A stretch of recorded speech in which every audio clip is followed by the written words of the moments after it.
Well, Tad, what was your initial reaction to, obviously you're going to Dayton, but then you get to play a good friend of yours in Leon just in the first round? Like, what's going through your head right when you find out? Yeah, he is a good friend. And you hate playing friends in this business because you don't have a lot of them, so everybody wants to beat you and you want to beat everybody else. But, when that thing tips up, Leon's a competitor, his players are competitors, so are we. So that'll go out the window. But when I saw it pull up, I can't lie. I was kind of a little bit disappointed because, again, I got such respect for him, and he and I are close. Our wives are close. Our kids are close. We've got a really good kind of coaching fraternity that I'm a part of that is pretty special. At times in the past when you've played former assistants, I remember you saying you don't like those games. You don't like playing against your friends. Is this kind of in the same boat? In the same boat, absolutely. In fact, Leon and I talked yesterday after the selection show. I mean, it's just like, and I said the good news is one of us is moving on. Bad news is one of us is going home. So it's good news, the ultimate good news, bad news. I know it's been less than 24 hours, but what do you know about them just from taking a preliminary look at it? We played them last year. I forget where we were, what tournament we were in. Myrtle Beach, South Carolina, or North Carolina, whatever we were. But they beat us. They were tougher than us. They're well coached. They got Dagan Hart and Max Rice. Leon's son is are both really good players, and Omar Stanley has transferred from St. John's. Ogbo can shoot the three. I feel like I know Boise State.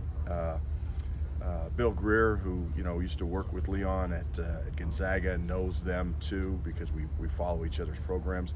The key is to get our players familiar with them and them getting their players familiar with us. So, that's, thank goodness we don't play till Wednesday at 9 because it's a quick turnaround.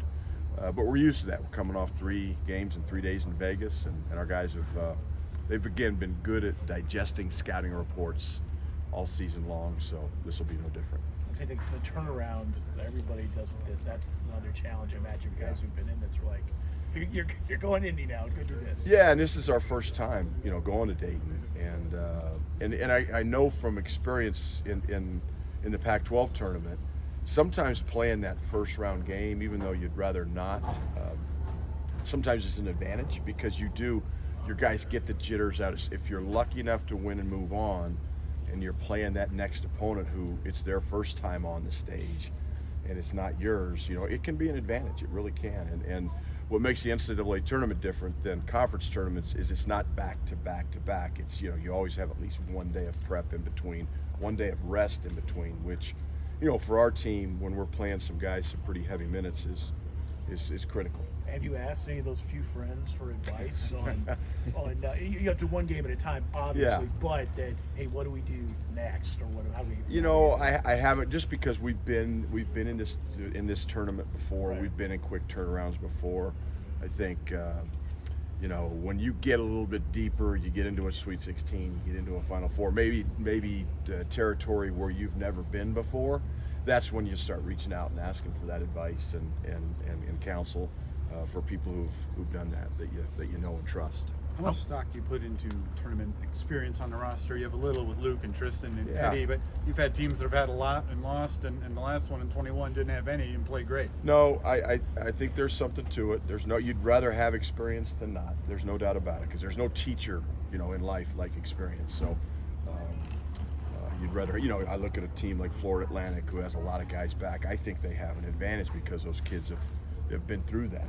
They just do. I mean, I'm not saying it's a huge advantage. It's not something that you can't overcome. But when your players know what's coming and they've been there before, it helps. How was Cody's health coming out of Vegas, and what's kind of the latest with Julian? Good. Yeah, I don't know Julian. We had such a quick turnaround. We just got back at 2 o'clock on, two nights ago, whatever it was. So Julian, I don't know if he's had maybe 1 treatment, yesterday. So I don't expect him. We'll have 1 day of practice. We'll do some shooting today when we get to Dayton. But 1 day of practice, I don't expect to have Julian back. Cody's getting better, and he's feeling good. Coach, during the Selection Sunday show, how were your nerves? I was tight. I'm not going to lie. Experience has taught me that we've had teams that are worthy of being in our first year here at Colorado 14 years ago. That team that went to the Final Four of the NIT was an NCAA tournament team. There's no doubt about it. I've also had teams at Colorado that got in that probably didn't deserve to be in based on how we finished the season. I think how you finish, how you play in January and February should matter just as much as how you play in November, December. I really think they look at the whole body of work, and sometimes when they do that, those games in November and December are you're not the same team.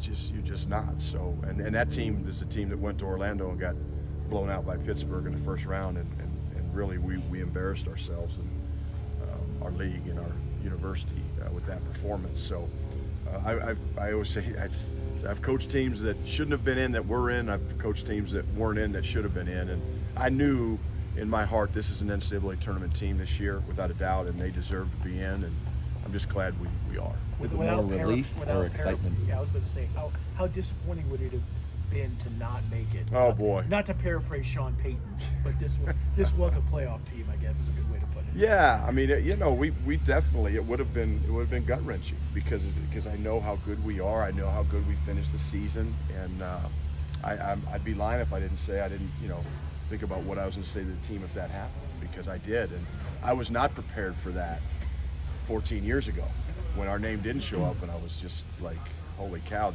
what do you do now? There's no coaching blueprint for that, because we were just sucker punched.